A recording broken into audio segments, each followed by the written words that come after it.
İnsan son Saat zamanlarda manusia geldiği menemui ajalnya, dia akan merasa sangat haus. Bahkan walaupun ia minum air sebanyak lautan, rasa hausnya itu tidak akan hilang. Dan pada saat itu, saat manusia hendak mengucapkan selamat tinggal pada dunia, setan datang mendekatinya dengan membawa segelas air dan mencoba untuk menipu dan menguji imannya.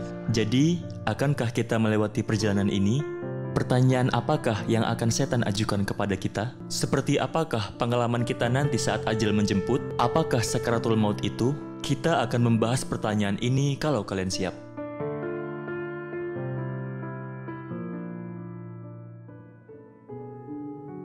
Pada suatu hari, seorang hamba Allah yang setia bernama Abu Zakaria terbaring di ranjang kematiannya. Teman-teman dan orang-orang yang dia cintai bersamanya di menit-menit terakhirnya itu. Temannya merasa bahwa dia di akhir kehidupannya dan mulai melafalkan kalimat tauhid La ilaha illallah. Tapi anehnya, setiap kali dia mengulangi kalimat tersebut, Abu Zakaria selalu memalingkan wajahnya. Sang teman menatapnya sekali lagi dan mengulang kalimat La ilaha illallah. Dia pun kembali memalingkan wajahnya. Saat temannya itu mengulangi kalimat tersebut untuk yang terakhir kalinya, dia pun menjawab, "Aku tidak akan pernah mengucapkan kalimat itu." Temannya terkejut dan mulai berpikir, bagaimana mungkin dia mengatakan itu, sedangkan ia selalu mengerjakan sholat 5 waktu, berpuasa, berbuat baik pada semua orang, dan melakukan hal-hal yang membuat Allah senang. Dan kemudian saat Abu Zakaria sadar, membuka matanya, dia pun bertanya pada temannya tersebut, "Apakah kau mengatakan sesuatu padaku?" Sang teman pun menjelaskan apa yang telah terjadi dan membuat semua orang terkejut. Tak seorang pun tahu mengapa hamba Allah yang begitu setia bisa mengucapkan kalimat seperti itu. Dan saat itulah Abu Zakaria mulai menceritakan apa yang sebenarnya terjadi. Dia berkata, "Saat pertama kali kau mengatakan sesuatu padaku, setan datang mendekatiku dengan segelas air di tangannya. Dia melambaikan gelas itu dan bertanya kepadaku, 'Apakah kau butuh air?'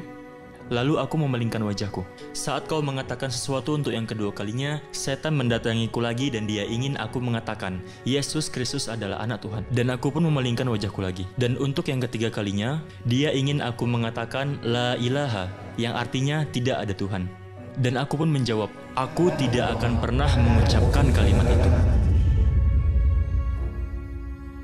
Setelah menjelaskan semua itu, hamba Allah tersebut mengucapkan kalimat syahadat dan meninggal dunia dengan tenang.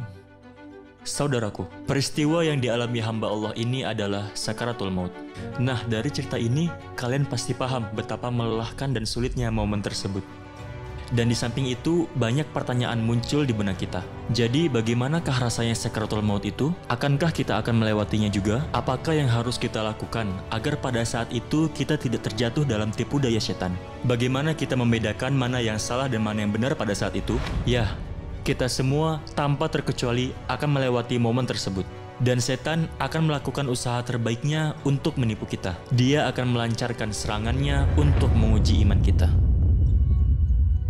Nah, apa yang harus kita lakukan untuk mengatasi dan berhasil melewati ujian tersebut? Aku akan memberikan kalian sebuah contoh sederhana. Katakanlah, kalian memiliki sebuah apel di tangan, dan ada seorang pencuri yang tergoda untuk mengambilnya dari kalian. Kalau aku hanya menggenggam apel itu di tanganku, pencuri dapat dengan mudah mengambilnya. Namun, saat aku menggigit apelnya, akan semakin sulit bagi pencuri itu untuk mengambilnya. Tapi dia bisa mengambilnya dari mulutku dengan berbagai macam cara. Oke, mari kita buat lebih sulit. Katakanlah aku menelan apel itu. Kita mungkin berpikir dia tidak akan bisa mengambilnya lagi. Tapi ada kemungkinan dia bisa saja merobek perutku dengan pisau dan mengambil apel itu. Tapi kalau aku mencerna apel itu setelah memakannya dan membiarkannya terdistribusi ke anggota tubuhku, maka dia tidak akan bisa mengambil apel itu dariku dengan cara apapun. Karena apel itu sudah menyatu dengan darah dan mengalir di pembuluh darahku. Iman seperti apel dalam contoh tersebut. Dan pencurinya adalah setan. Dialah yang mencoba mencuri iman kita, tidak hanya di ranjang kematian, tapi juga dalam hidup kita. Kalau kita membiarkan pikiran, jiwa, dan juga hati kita menyerap kebenaran iman dan memastikan bahwa iman kita menyatu dengan darah dan nadi kita, setan tidak akan bisa melakukan apapun dalam hidup dan kematian kita. Kita bisa membentengi iman hanya dengan membaca atau mendengarkan bukti yang menegaskan keberadaan Allah, nubuah Nabi Muhammad SAW, dan rukun iman lainnya. Karena iman hanya bisa menyatu dengan darah dan nadi kita melalui ibadah, perbuatan baik, dan menghindari dosa-dosa besar. Kalau tidak, maka iman tidak akan lebih dari sekedar pengetahuan belaka. Kalian mengatakan ada satu Allah, namun kalian berperilaku seperti Dia tidak ada dan terus berbuat dosa seolah-olah tidak ada yang melihat kalian. Kalian tidak peduli pada Allah yang mengundang kalian ke hadiratnya 5 kali sehari. Kalian mengabaikan sholat tanpa alasan yang benar. Menurut kalian, siapakah yang akan membantu kalian saat kematian datang?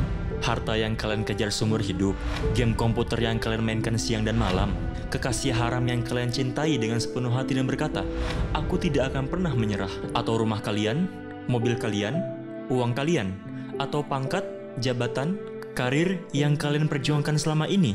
Saudaraku, katakan padaku, siapa yang kalian miliki selain Allah saat ajal kalian datang? Bukankah inilah saatnya untuk berubah?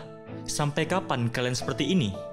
Tidak ada keraguan bahwa yang muda juga akan mati. Kematian tidak sejauh yang kalian bayangkan. Mungkin besok, atau bahkan lebih cepat dari itu, kita bisa mati kapan saja. Jadi, perkuatlah iman dengan menghindari dosa, mengerjakan sholat, melakukan perbuatan baik, mengikuti sunnah Nabi, mempelajari agama, dan menghabiskan hidup menjadi hamba Allah dengan tulus. Kalian tidak perlu khawatir tentang apapun. Karena dalam penderitaan itu, setan hanya dapat mencapai pikiran kalian. Namun, dia tidak bisa mencapai jiwa dan hati kalian. Ayo, mari kita tanamkan iman ke dalam jiwa dan hati kita. Fi amanillah.